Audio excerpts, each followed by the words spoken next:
नमस्कार। आज हम डीएलएड के विद्यार्थियों के लिए एक नया टॉपिक लेकर के आए हैं। भारतीय शिक्षा के उभरते मुद्दे, जिनमें शिक्षा का निजीकरण, विद्यालय व्यवस्था में जवाबदेही, शिक्षकों की बदलती परिस्थितियां एवं शिक्षा में समुदाय की भूमिका पर मंथन करेंगे।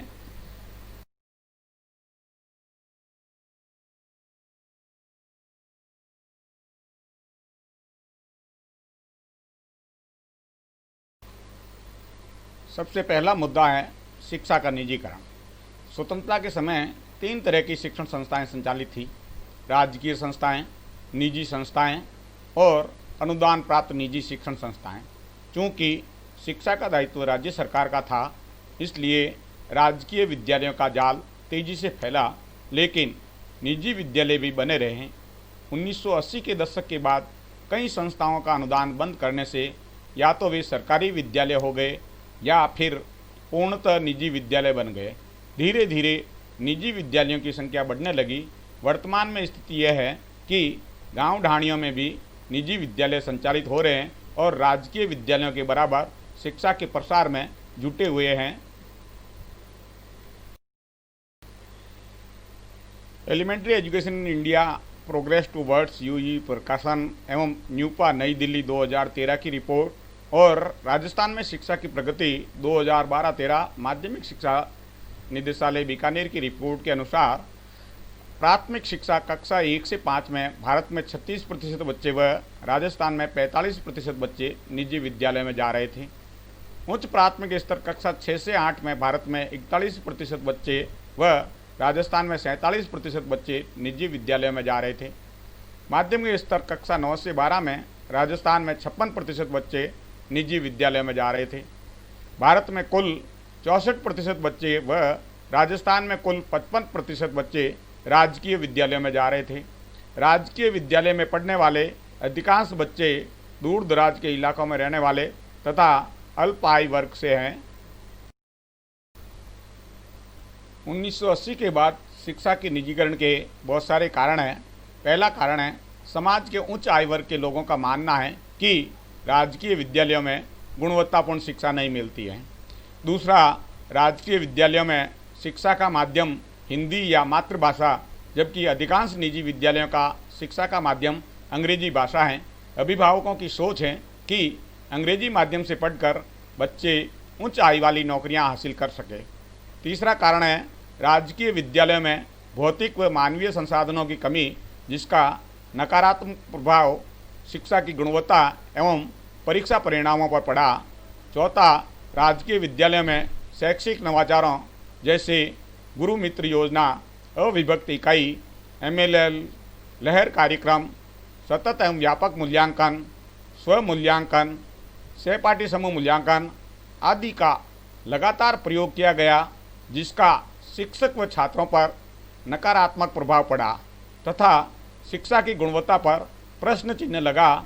इस कारण से अभिभावकों ने शिक्षा के लिए निजी विद्यालयों की ओर रुख किया।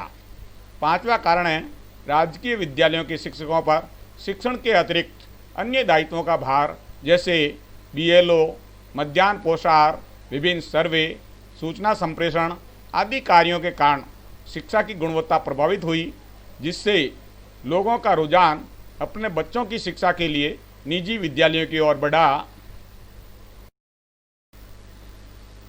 शिक्षा में बढ़ते निजीकरण का प्रभाव कई रूपों में दिखा। पहला प्रभाव पड़ा शिक्षा के प्रसार और सार्वभौमिकरण में निजी विद्यालयों की भूमिका में वृद्धि हुई। दूसरा, मध्यम व गरीब वर्गों के अभिभावकों पर प्रभाव पड़ा, जो अपने बच्चों को साधन संपन्न निजी विद्यालय में पढ़ाना चाहते हैं, लेकिन फीस व अन्य खर्चे वहन नहीं कर पाते हैं। तीसरा, आर्थिक व सामाजिक विषमता में बढ़ोतरी हुई है। उच्च वर्ग वाले अपने बच्चों को निजी विद्यालय में अच्छी शिक्षा दिलाकर अधिक आमदनी व प्रभाव वाली नौकरियां प्राप्त कर लेते हैं, जिससे विषमता बढ़ी है। चौथा, विद्यालय अलग अलग स्तरों में बढ़ गए हैं। फीस, सुविधा, शिक्षण का माध्यम, बोर्ड के आधार पर विद्यालयों का अलग अलग स्तर व रेटिंग होने लगा है। जैसे सरकारी विद्यालय में 3 star, 5 star, state board, CBSE board. निजी विद्यालयों में साधन संपन्न विद्यालय, कम या अधिक फीस वाले विद्यालय अंग्रेजी या हिंदी माध्यम वाले विद्यालय आदि। पांचवा, निजी विद्यालयों व राजकीय विद्यालयों के शिक्षकों के बीच वेतन, भत्तों तथा नौकरी के स्थायित्व को लेकर भी विषमताओं में वृद्धि हुई है। भारतीय शिक्षा के उभरते मुद्दों में दूसरा मुद्दा है विद्यालयी व्यवस्था में जवाबदेही। विद्यालय और शिक्षक वास्तव में किसके प्रति उत्तरदायी हैं? बच्चों के प्रति या अभिभावकों के प्रति या शिक्षा विभाग के प्रति? वास्तव में विद्यालयों की जवाबदेही एक जटिल विषय है। जवाबदेही के कई स्तर हैं। एक शिक्षक अपने पेशेवर आदर्शों के प्रति जवाबदेह हैं, तो विद्यालय अपने विशिष्ट उद्देश्यों के प्रति समाज व अभिभावकों व शिक्षा विभाग के अधिकारियों के प्रति जवाबदेह हैं। विद्यालय व्यवस्था जैसे भौतिक व मानवीय संसाधनों की कमी से शिक्षा की गुणवत्ता प्रभावित होती है, तो शिक्षा विभाग, सरकार व प्रबंधन की जवाबदेही है। अभिभावकों की अपनों बच्चों के प्रति व स्थानीय समुदाय की विद्यालय व्यवस्था के प्रति जवाबदेही है कि वे विद्यालय की देखरेख करें एवं शिक्षा की गुणवत्ता सुनिश्चित रखने में मदद करें। शिक्षा का अधिकार अधिनियम में शाला प्रबंधन समिति का प्रावधान है, जिसमें विभागीय अधिकारी, प्रधानाध्यापक, शिक्षक, स्थानीय जनप्रतिनिधि और अभिभावक, जिनमें महिलाएं, एससी व एसटी के लोग मिलकर विद्यालय की योजना बनाएंगे और उसके क्रियान्वयन पर नज़र रखेंगे। अब यह सुनिश्चित हो गया है कि विद्यालय के शिक्षक व प्रबंधक विद्यालय विकास समिति के प्रति जवाबदेह हैं। वास्तव में देखा जाए तो विद्यालयों की जवाबदेही अभी तक तय नहीं हो पाई है। विद्यालयों का स्तर तथा शिक्षा की गुणवत्ता में अपेक्षित सुधार नहीं हुआ है, जिसके कारण शिक्षा का निजीकरण लगातार बढ़ रहा है।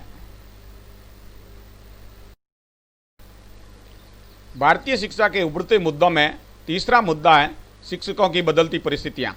शिक्षक विद्यालय व्यवस्था का एक महत्वपूर्ण अंग है। विद्यालय व्यवस्था के विकास और परिवर्तन के साथ साथ शिक्षक की भूमिका और परिस्थितियाँ भी लगातार परिवर्तित हो रही हैं। प्रारंभ में शिक्षक की भूमिका ज्ञान प्रदान करने वाले अभिकर्ता के रूप में समझी जाती थी, जो विद्यार्थियों को ज्ञान देने का कार्य करता था। विद्यार्थियों को कोरी स्लेट समझा जाता था, शिक्षक उसको सिखाने का कार्य करता था। 20वीं सदी में शिक्षक की भूमिका में बदलाव आया। अब शिक्षक एक सहायकर्ता या फैसिलिटेटर हैं, जिनका कार्य ज्ञान प्रदान करना नहीं है, बल्कि ज्ञान प्राप्त करने में सहायता करना है और उसके लिए उपयुक्त परिस्थितियां निर्मित करना है। पहले विद्यार्थियों को दंड देकर प्रताड़ित किया जा सकता था, लेकिन अब यह माना जाने लगा कि प्रताड़ना सीखने व ज्ञान निर्माण एवं स्कूल में ठहराव में बाधक हैं। अतः बालकों को प्रताड़ित नहीं किया जा सकता।